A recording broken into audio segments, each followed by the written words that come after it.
রাত তখন এই ৮টা সাড়ে ৮টা বাজবে। আমি তোমাদের সাথে শেয়ার করছি কার্তিক পুজোর আগের দিন। হঠাৎই আমরা সবাই মিলে চা খাচ্ছি, টিভি দেখছি, কলিং বেলের আওয়াজ।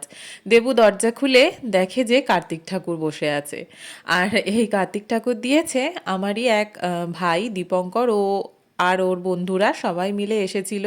তো আমরা তো দেখে পুরোপুরি অবাক হয়ে গেছিলাম। ভাবছিলাম যে এরম কিছু একটা হতে পারে, যেহেতু বিয়ের প্রথম বছর। তো যেহেতু বাবু মশাই এসেই পড়েছে, তারপর তাকে কোলে করে ঘরে নিয়ে গেলাম এবং পরের দিন ছোট করেই পুজো দিয়েছি। যেহেতু বাবু মশাই এসে পড়েছে, তার আদর আপ্যায়নে যাতে কোনো রকম ত্রুটি না থাকে, তাই জন্য আমি আর দেবু সেদিনকেই রাত্রিবেলা আমরা যতটুকু পেরেছি দুজনে মিলেই বাজারটা কমপ্লিট করেছি। পরের দিন আমাদের সন্ধ্যাবেলা 5টার সময় ঠাকুরমশাই আসে এবং সেই টাইমেই কার্তিক পুজো হয়। বিয়ের পর প্রথম একটা এক্সপিরিয়েন্স, ভালো তো লেগেছে অবশ্যই, তবে সবটাই যেহেতু হঠাৎ করে হয়েছে তাই জন্য নিজেদের মতো করেই বাড়িতে আমরা পুজোর আয়োজন করেছিলাম। তো একদম সন্ধ্যায় সন্ধ্যায় আমরা সবাই মিলে বসে পড়েছিলাম পুজোতে।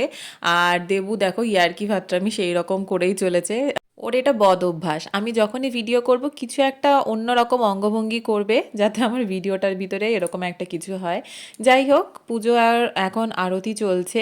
আমি তোমাদের সাথে যতটা পেরেছি ক্যাপচার করার চেষ্টা করেছি। বেশ কিছু ক্লিপ মিস হয়ে গেছে, খাওয়ার ভিডিও কিছুটা মিস হয়ে গেছে। শুধু তো পুজো নয়, পুজো ছাড়াও খাবারের লিস্ট ছিল তার বিশাল।